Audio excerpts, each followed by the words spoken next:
Hi, I'm Sharice Terman. I'm a licensed Connecticut realtor, and I wanted to come on to talk about something that my clients typically get a little mixed up as we get going in the process. Today's topic is focused on the difference between an inspection and an appraisal.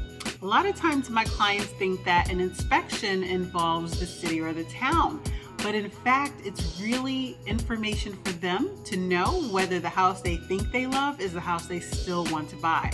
So let's get into the topic. So let's say you just had your offer accepted and you're super excited, right? So one of the first things you're going to do is you're going to hire a licensed inspector, a building inspector, to really go through the property to make sure it's still in, it's in great condition, or checking the overall condition of the property to see whether there's any major issues that's brewing or urgent issues that really should be taken care of that impact your health and safety. So after your offer is accepted, you're going to hire a licensed building inspector to go through the property. And when they come on site, they're doing a visual inspection. Unfortunately, they can't knock down walls to check what's in the walls, but they are able to look for signs of some possible issues as they go through the property. And they start from top to bottom, right? So they're checking the roof, they're checking the foundation, they're going inside the property, and they're looking at the mechanicals, the HVAC, the electrical, your appliances. They're looking for moisture, possible signs of moisture in the home, especially in the basement, and signs for pests, things like that. And they're really, really doing a once-over. Inspections usually last for about 2.5 to 3 hours, depending on the size of the property.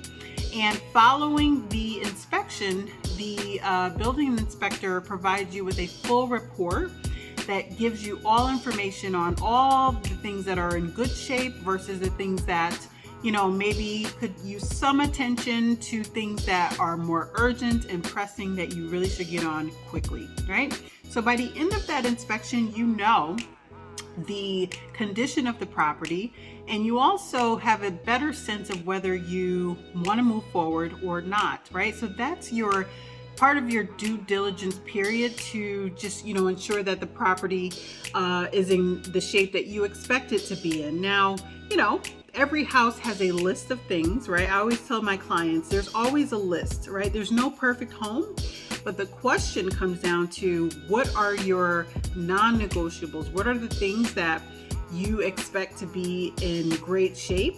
And should they not be in great shape, what are the things that will cause you to want to walk away from the transaction? And so by the end of the inspection, you have a great sense as to whether it's still a good home or whether it needs a lot of what I call love, right?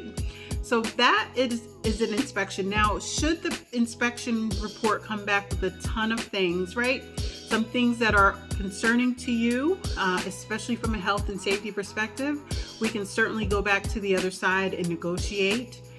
We can negotiate for them to fix it before you close, or to provide you with a credit for the repairs so that once you close on it, you can fix them yourself.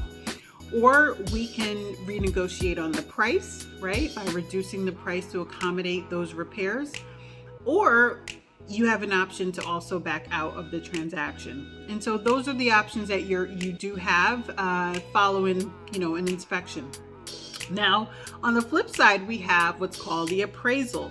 That usually happens about a week or so after your inspection, and that is ordered by your lender, right? So you're getting a mortgage, and your lender wants to know whether what you're planning to buy the house for, let's say you're buying a house for $350,000, they want to make sure that the amount of money that they're lending you is worth it, right? So they want to know, what is the home worth?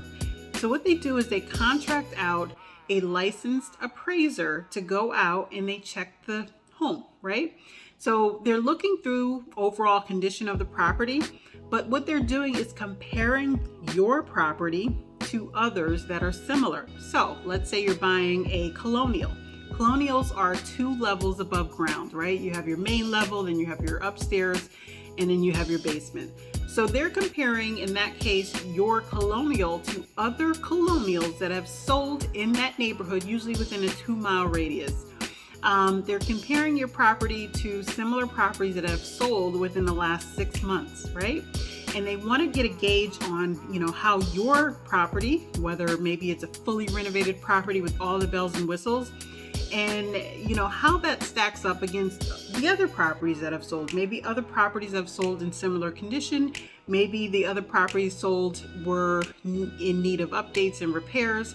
So they're factoring in what your property has that the others doesn't have, but also the vice versa, what the other ones have that yours doesn't have. So if yours has a 1-car garage, other properties have 2-car garages. They factor in and they start to add and subtract, right, and determine a value.